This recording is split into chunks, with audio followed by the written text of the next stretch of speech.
আসসালামু আলাইকুম প্রিয় মেহেন্দিগঞ্জের ভাইরা, আমি আপনাদের জাকির। মেহেন্দিগঞ্জের এমন একটি ঐতিহাসিক ও প্রাচীন বাড়ি আজ আপনাদের সামনে তুলে ধরছি, যা সচরাচর অনেকেরই অজানা। আমি দাঁড়িয়ে আছি মেহেন্দিগঞ্জ উপজেলার চরহোগলা গ্রামের ঐতিহ্যবাহী কালামিয়া জমিদার বাড়িতে। আজ পুরো বাড়িটি ঘুরে আপনাদের দেখাবো।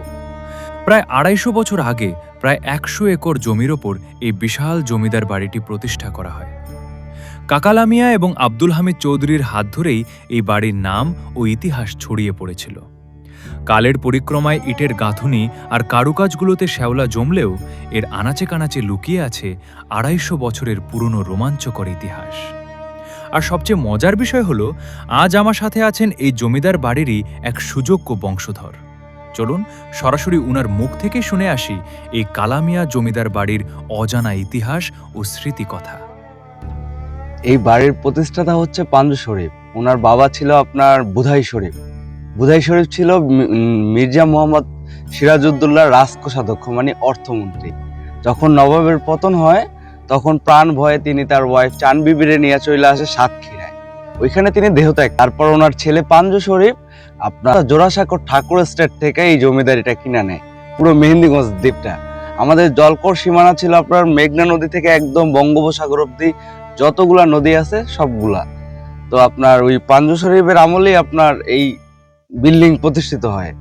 ইংরেজরা আমাদের চৌধুরী উপাধি দেয়। এই হচ্ছে আমাদের জমিদার বাড়ির ইতিহাস। তার ৬ সন্তান ছিল, ৬ স্টেটে বাড়ি ভাগ করা সবার। আমরা ৬ সন্তানের বংশধর। হ্যাঁ, সবাই এই বাড়িতেই আছে। দেখা গেছে কর্ম যোগাযোগের কারণে অনেকে এই বাড়ির বাইরে আছে, কেউ দেশের বাইরে আছে। এটা হচ্ছে আপনার রবীন্দ্রনাথদের জোড়াসাঁকোর ঠাকুর স্টেটের জমিদারি। এই আপনার এই বাংলায়, পূর্ব বাংলার বাংলায় আপনার সবচাইতে বেশি জমিদারি ছিল ঠাকুর স্টেটের। ওইখান থেকে আমাদের এই রবীন্দ্রনাথের বাবা দাদা প্রিন্স দ্বারকানাথ ঠাকুরের থেকে এই জমিদারি কিনা আনা হয়েছে। ইংরেজদের আমলে এই ভবনটা হয়েছে আপনার, আর ইংরেজরা আমাদের চৌধুরী উপাধি দিছে। এই বাড়িতে টোটাল ঘর আছে আপনার দেখা গেছে ৩০টার মতো।